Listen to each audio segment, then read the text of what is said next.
Hello Patient Town, ako nga pala si Sernan Muñoz ng Binyan, Laguna. May grupo ako dito sa Binyan na hookset malala angler. Bata pa ako, mahilig na talaga ako mag-fishing sa mga tabang, tilapia.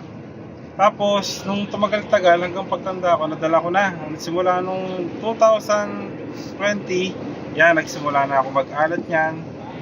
Kasi natuto na ako mag-bottom, mag-boat casting. Ayan, nag-jigging na rin. Gumagawa rin ako ng mga jigs.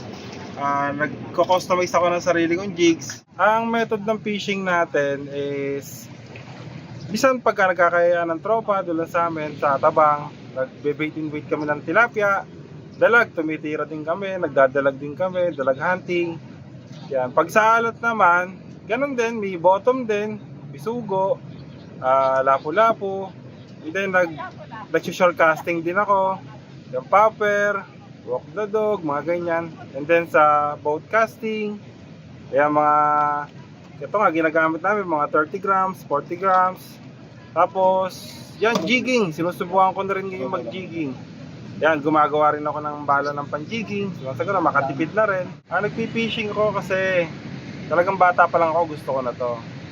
Tapos, bukod do, talagang nakakalibang, wala ng stress. Masaya ako pag nakakasawsaw yung gamit kong rod, lures sa tubig. Talagang ibang saya na nabibigay sa akin ito. Mapapayo ko dun sa mga gusto subukan to. Kung gusto nyo subukan, wag na kayong magdalawang isip. Subukan nyo na. Maganda sa pakiramdam to. Masaya lalo pag nakakahuli.